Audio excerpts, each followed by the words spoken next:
What is up, YouTube? Clicked on this.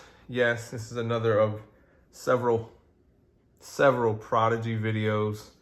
I wasn't gonna do this because there's enough out there, but I figured I would do something that I really had not seen done as of yet, and actually put the Prodigy on a table with some higher end 2011s or double stack 1911s, because technically this is the only actual 2011 on the table. So let's start with the Prodigy.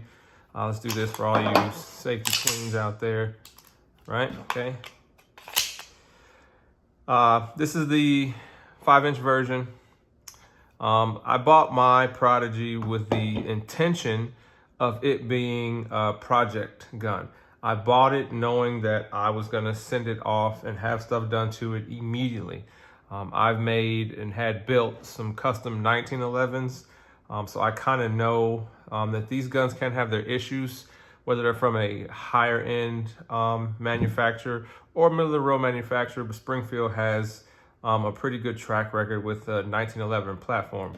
I mean, it's over 100 years old, so if people haven't gotten it figured out by now, I don't really know what to tell them.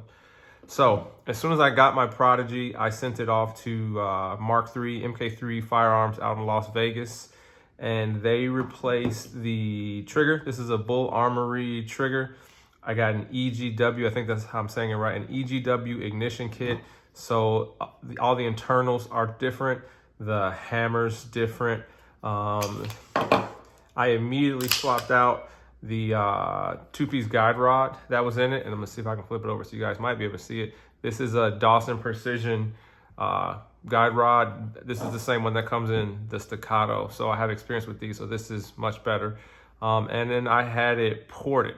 My goal with this was to buy this firearm and stay relatively close to the price I paid for this one without all the work done to it, and try to have it comparable.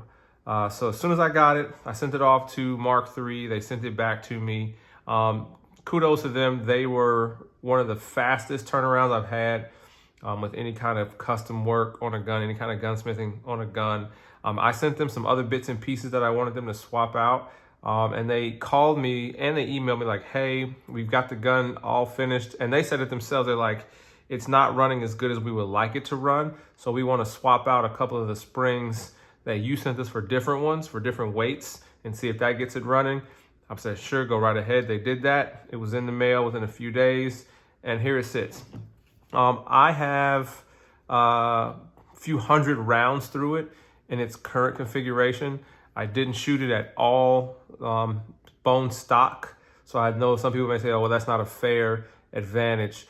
But once I got it back, again, put a few hundred rounds through it, and it ran absolutely flawlessly. Some of you are probably wondering how I've got this on there. This MPS from Steiner, there are a few videos up with these on the guns. What you have to do is, this is the plate that came with it, the plate for that Hex Dragonfly trash optic that Springfield's trying to force everybody to buy. When you buy the Steiner MPS, it comes with what's called a doctor plate. So there's a plate on a plate. Now, personally, I am not a huge fan of a plate on a plate holding an optic. There's just a lot of stuff that can fail. There are a lot of pieces, so more pieces meaning more things can go wrong. But I felt like my hand was kind of forced, since Springfield still to this date has not released any of the other optic plates. I really feel like they're trying to force people to just, hey, I can't put any other optic on my gun. Let me go buy one of these Hex Dragonflies and see if I like it or not. I really feel like they're trying to force people's hands to do that, but that's neither here nor there. So if you take the included plate that comes with it, and you take the doctor plate that comes with the MPS, they mount up. Now, it's not, you have to do a little filing. So the screws that are included with the plate that comes from Springfield fit perfectly as they should, because it's their plate on their platform, so the screws should fit. The screws that come with your MPS do not fit in the doctor plate on this plate. So what you have to do is, the screws that are holding the original plate onto your Prodigy, you have to take those screws, file them down, and maybe take, I think I took 2 threads off of each one, and then they will hold this plate in place. I saw on a couple forums where a couple guys had figured that out, and they did it, and they said that after about 150, 200 rounds, their optic came off. I put several hundred rounds through this thing on my first trip out to the range, and the optic is still rock solid. It hasn't moved at all. Get your torque specs, torque it down to the proper spec, and do one screw at a time. I filed a little bit, tested it, filed a little bit, tested it, filed a little bit, tested it. And once I figured out exactly how much I need to take off, the second screw was a breeze, a little Loctite, and there you have it. So let's do a little bit of a comparison, okay? So I'm not even gonna get into price point of these three, right? Prodigy DS full size, 5-inch. This is Staccato P, and this is a Triarc TRI 11. So if you're a 2011 person, we're not even gonna get into talking about numbers, you know where all these stand, okay? So we'll start with the Triarc, okay? Just a few things we wanna compare, okay? As far as the way they feel in the hand, they're all 2011s, right? So they should all feel pretty good in the hand. This Triarc is 45 ACP, so it's a little more stout in the hand than these two, right? I would say it's a fair fight between all three, okay? It's a fair fight as far as they all feel good in the hand. This grip texture is akin to the Hellcat, and it feels fine. It's something different in your hand, okay? This I had stippled. This Staccato was done by Monsoon Tactical. It's got their chunk port in it. They did a trigger job. They pretty much almost did everything that MK3 did to this firearm, minus the internals. The only internal piece, if you want to call it that Monsoon Tactical had to change out was the trigger bow and the trigger shoe face, whatever you want to call it, right? That's the only thing that they changed out. Everything else is stock Staccato P on this firearm. They did stipple the grip module for me, but that's about it. Inside is still all Staccato. Of course, the Triarc TRI 11, this came to me from the factory ready to go, and I haven't changed a single thing on it other than the optic. It came with a traditional RMR, and I swapped it out for an SRO. But other than that, I have not changed a thing on it, okay? So as far as feel in the hand, it's pretty similar. It's pretty even, it's pretty fair. They both all feel really good in the hand as they should. They're all 2011s, okay? So the safety. A lot of people have been griping about and nitpicking this right here. And I'll see if you can see it. There's a little bit of play, and I'll be quiet, see if you can hear it. If you guys can hear that, there is some play in this safety. It didn't bother me, not one bit, while I was shooting it. Again, there are some guys, I know Hilton Hand over at 10-8, he talks about it. It's just something that just bugs him. He's a real stickler for stuff like that. If you want to swap that out, go right ahead. No big deal there.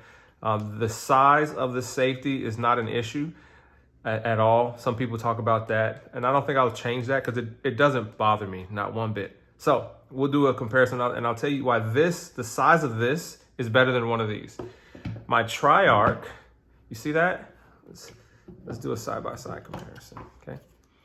If you can see the size difference between this one and this one, right? This took some getting used to. This is almost nothing.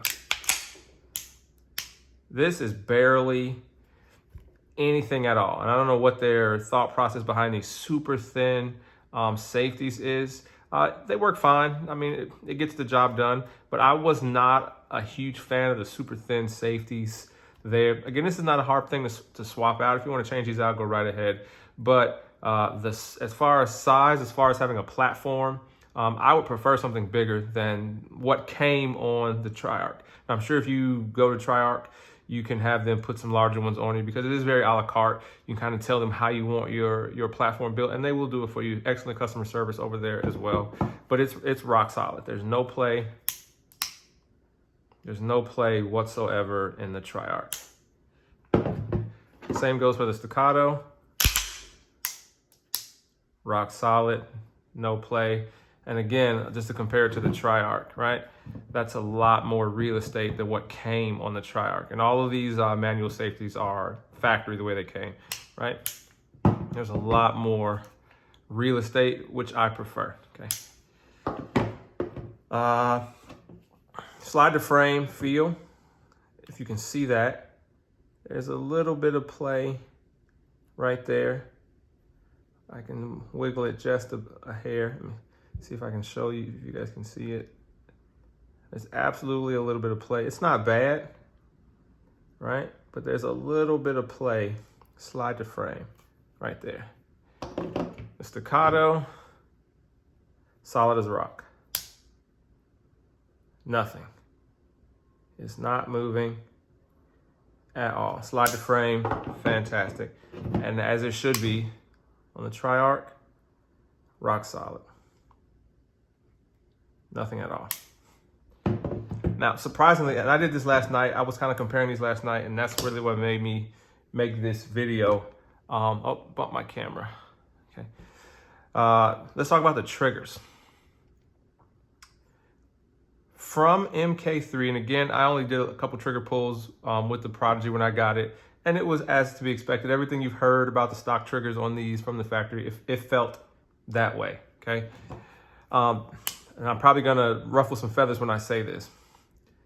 This trigger,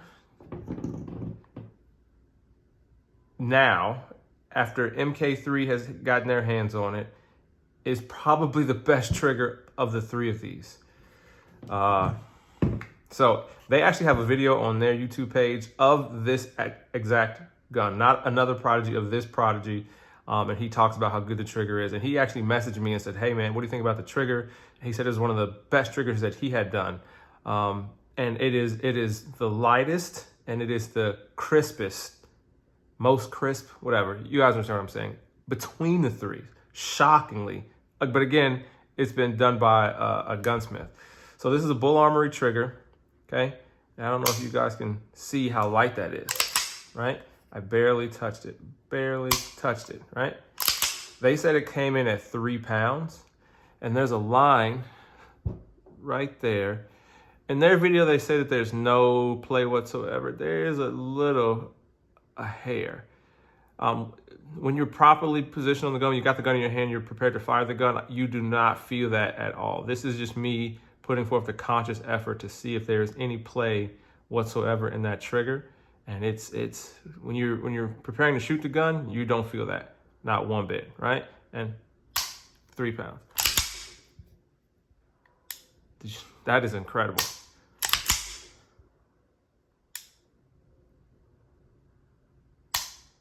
Incredible.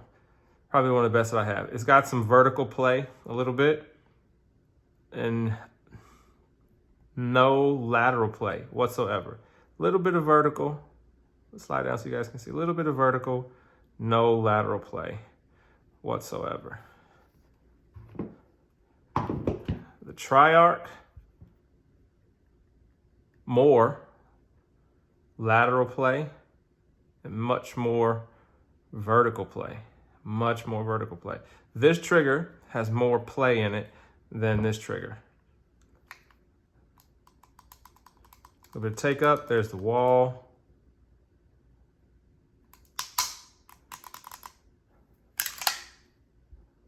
A little bit of take up, there's the wall.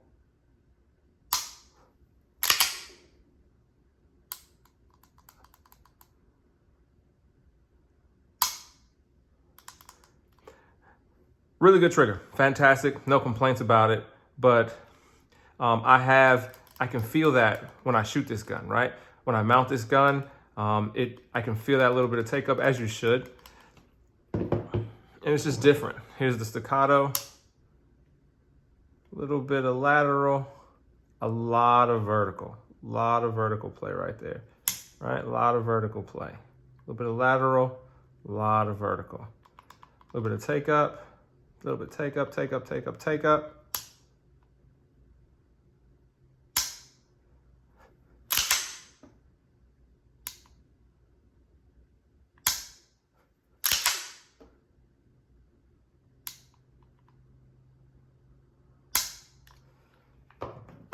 So all good triggers, all fantastic triggers, but I don't know what else they did to it. But this is absolutely the best